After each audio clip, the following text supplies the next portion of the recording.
माननीय मुख्यमंत्री नीतीश कुमार जी ने जब महागठबंधन बिहार में बनाया, गैर भाजपा दलों की एकजुटता, और उसी दौर में हमारे नेता आदरणीय नीतीश कुमार जी प्रधानमंत्री पद के उम्मीदवार नहीं हैं।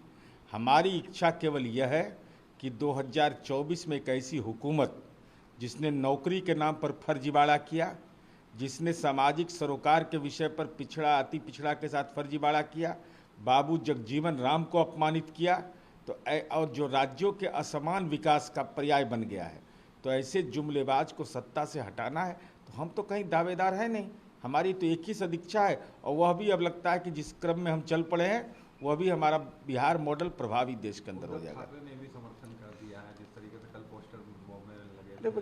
भाई ऐसे दौर में जब भाजपा के राष्ट्रीय अध्यक्ष अहंकार में कहते हो नड्डा साहब कि क्षेत्रीय दलों की भूमिका खत्म कर देंगे, तो क्षेत्रीय दलों का जनाधार और कांग्रेस सहित तमाम वामपंथी पार्टियों की एकता, राजनीति का एक ऐसा इंजेक्शन आपको पड़ेगा 2024 में कि आप राजनीति के अंतिम पायदान पर पहुंचेगी भाजपा।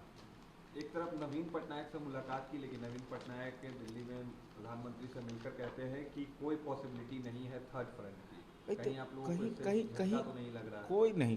अरे भाई कहाँ हम तो कह रहे हैं कि गैर भाजपा दलों की एकजुटता, तमाम दलों की एकजुटता, और वह बिहार एक मॉडल बना है, इसलिए कहीं कोई झटका नहीं, बल्कि हमारा करंट का असर ये है, राजनीति के करंट का, कि अब महाराष्ट्र में भी उसका असर दिखाई पड़ने लगा।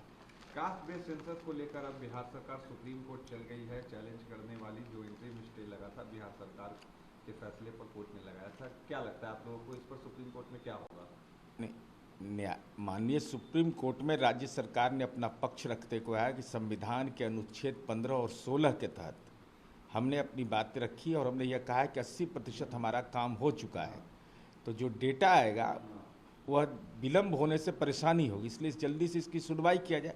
लेकिन महत्वपूर्ण पक्ष है कि भाजपा बेनकाब हो गई।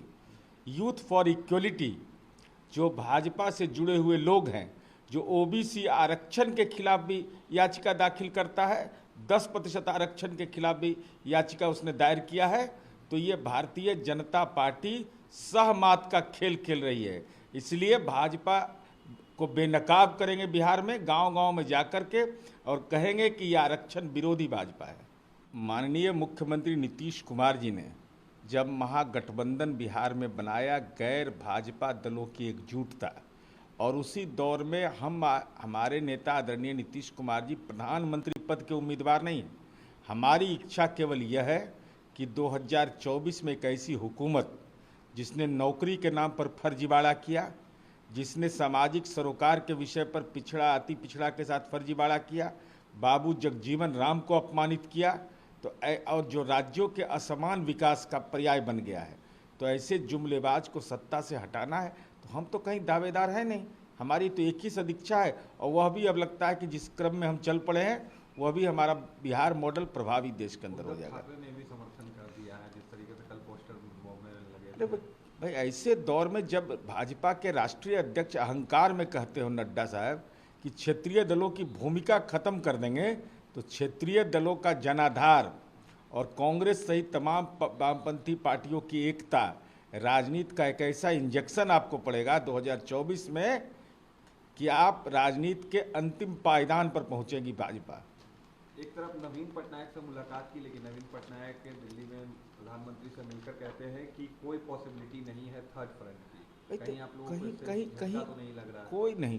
अरे भाई कहाँ हम तो कह रहे हैं कि गैर भाजपा दलों की एकजुटता, तमाम दलों की एकजुटता, और वह बिहार एक मॉडल बना है, इसलिए कहीं कोई झटका नहीं, बल्कि हमारा करंट का असर ये है, राजनीति के करंट का, कि अब महाराष्ट्र में भी उसका असर दिखाई पड़ने लगा। कास्ट बेस्ड सेंसस को लेकर अब बिहार सरकार सुप्रीम कोर्ट चल गई है। चैलेंज करने वाली जो इंटरिम स्टे लगा था बिहार सरकार के फैसले पर कोर्ट ने लगाया था, क्या लगता है आप लोगों को इस पर सुप्रीम कोर्ट में क्या होगा?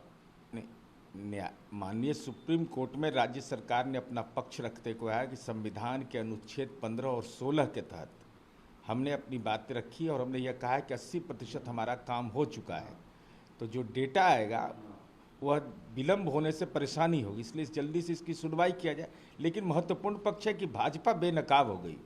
यूथ फॉर इक्वलिटी, जो भाजपा से जुड़े हुए लोग हैं, जो ओबीसी आरक्षण के खिलाफ भी याचिका दाखिल करता है, 10% आरक्षण के खिलाफ भी याचिका उसने दायर किया है।